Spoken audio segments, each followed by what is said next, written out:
Well, hello, it's me, MrSasaki, and today we're doing Beethoven Minuet in G from Suzuki Viola Book number 2, tutorial and playthrough. If you want to play through, use the symbol and skip ahead tutorial. If you're a super nerd like me, you're going to know this song from the musical The Music Man, because in it, our protagonist, Harold Hill, goes into a small town. He's a con man. He goes into a small town, and he promises to teach all the boys to be out of trouble and be in a marching band, like he's a musical expert. He's really just a salesperson. He wants to sell them all the band equipment and all the uniforms, and then ditch. Like, he wants to get the heck out of there. But there's complications, obviously. Watch the musical to see how it turns out. But how he convinces them to buy into his scheme is he sings them da da dee da dee da dee da da dee da dum da da dum. And so he's like, ooh, listen to me, I'm all cultured, I got Beethoven Minuet like that, and they're all like, oh yeah, you fancy. And so everybody believes him, and yeah, anyway, so watch the musical if you don't know how it turns out. Part of what makes this difficult is what I sang. So we have dotted 8th note, 16th with a slur, dotted 8th, 16th, dotted 8th, 16th, dotted 8th, 16th with slurs and accents. Now those accents are trouble. Starts with T, rhymes with P, and it doesn't stand for pool in this case. If you watch the musical, you know. Don't do those accents. They are trouble. Because what's going to happen is you're going to end up pounding those threes and you're going to get stuck. So it's going to be 1, 2, 3, 2, 3, 2, and you're going to be heavy threes and you're going to get stuck. Now what you should be thinking is 1, 2, 3, lift, lift, lift. And so it's almost like somebody scares you, whoo, and you jump, and then you kind of settle back down. That's what's happening here. You're going to think about the releasing, the lift, and then the plop will just happen naturally. Gravity, this is your default. See? So thinking about the lift is going to speed you up and make that more snappy. Practice it that way. Think about the lifts. Think about the lifts. Throughout, save your bow, because the next thing we're going to talk about is going to be measures 2 and 14. Where we have our double up bows. Half note, breath mark, don't worry about that so much, and then we have dotted 8th, 16th, up bow again, and measure 14 is the same pattern. Make sure that you're saving your bow because you can see how you'll easily run out. So here we are. So okay, you can easily run out. Don't get yourself in trouble. Measure 14. That's it. Okay, measure 4 is like my pet peeve because we have clearly marked quarter note, quarter rest, dotted 8th note, 16th. I hear so many students playing a half note here, bulldozing that rest. Do not do it. Don't do it. Make sure that you're true to the score. So I'm going to play the first line, and it's going to show all of those things. Lifting the finger, and then double up bows, and the rest. Here we are. Up. Rest. Okay, that's it. So practice that. Make sure that you get that straightened out. You'll be much better later. Next thing, measure 5 and 13. They're the same. Measure 5, we have 1, low 1, super low 2, low 1, super low 2, low 1, 1. Do not worry about the accents. I'm going to show you what that looks like finger-wise. We have ones and low ones. I want you to make sure that you're moving from the bass knuckle here. Okay? Bass knuckle. That's where we're moving. The rest of the fingers just kind of like, see how it's moving? Just from that bass knuckle. So we're going to have 1, low 1, super low 2, which is going to be the same as regular 1 if you see, next to the low 1. And then we're going to push the 1 back up. Alright? So I'm going to do that in sequence showing here. So 1, low 2, 1, low 2, 1, regular 1. And again, that 1 movement just happens through there. This is what it sounds like. Pick up to measure 5. That's it. Okay, so make sure you can coordinate that knuckle moving back and forth. 13 is going to be the same. In the third line, we have, treble clef. That's trouble, right? Which means that we have some shifting. Instead of playing A3, we're going to be playing A1 in third position. So it's going to be in third position, 1, 4, 4, close 3, 4, extension 4, next 4 harmonic, and then shrink back to regular third position, 4, 3, 2, 1, shift back to first position, low 2, 1. Now, that's a lot. Let's talk through it and I'll play it. Third line. Third position, so instead of 3, 1. Here we are.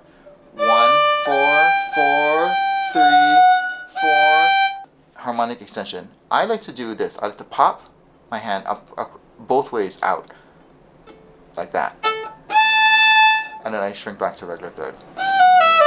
Okay? So it's up to you how you want to do it. If you can't do that pop, then you can just kind of lean towards the fourth finger.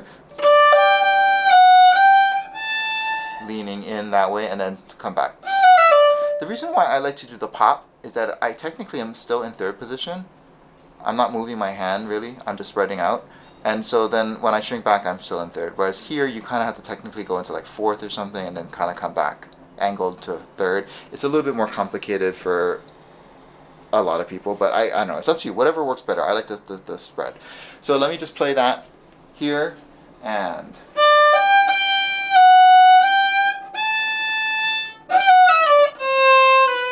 And so make sure that we do the low 2. Practice that. That's going to be tricky. Next thing, the trio. Now the trio is tricky because there's a lot of accidentals. Now I'm not going to go through every single accidental. I want you to mark it if you need it, right? So low 2 arrows, up, down, write the word LOW, whatever works for you. Do what you need to do. The 2 notes that I'm going to tell you that you should mark in, because these are the most wrong that I hear, are going to be measure 14, D3, high 3, G sharp, okay? And then over here, measure 24, G high 3, C sharp. Make sure that you're marking those in because those are often wrong. So with the trio, we're going to have to worry about bow management again. Checking out here, we have 4 up bows. So anytime that we see these staccato 8th notes with the slur on top of it, means that those are all going to be up bows. Okay, so 4 up bows here, and then in the second half of it, we have 3 up bows. Let me just play that so you can hear what it is. So again, we want to make sure that we're using a minimal amount of bow. I use about 5 inches, 4 inches, and I use a decent amount of weight, so sticky bow. Okay, here it is.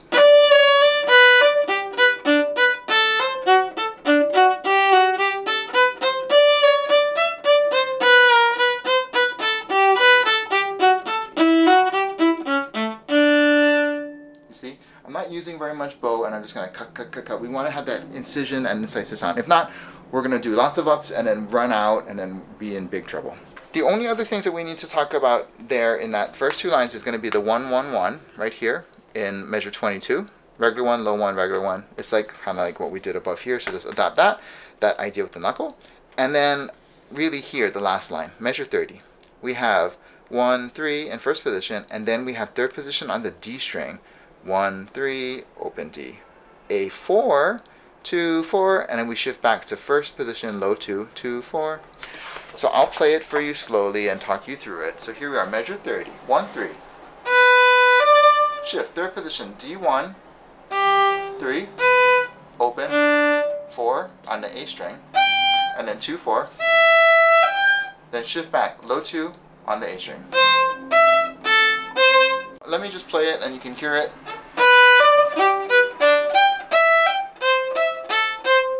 Alright, that's it. So practice that, make sure that it's smooth and you can get it to happen. One last thing. We have, at the end, DC au fine. Do you see that? DC stands for da capo, or the head, the cap, okay, the top. Au fine, to the fine, or finish. So we're going to play all of our internal repeat signs that we have written in. Once we get to there, at the end of the page, we're going to see the DC au fine. We're going to go back to the head, the top, and play straight through, no repeats, to the fine, right? I call it minuet style.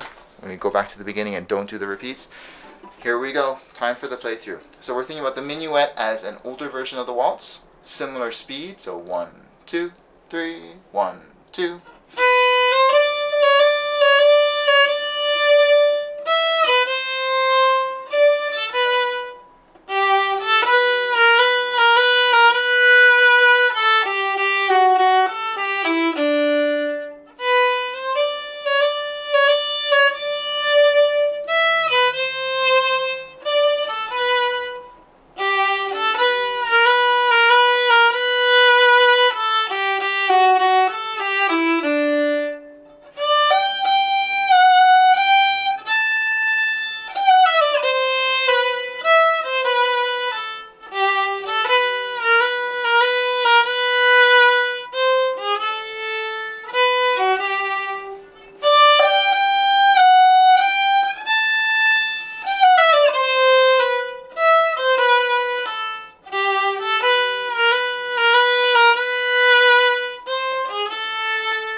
me know how you did in the comments below. If you found value, like, share, subscribe, and I will see you in the next piece, which is the last song in Book 2. Alright, bye.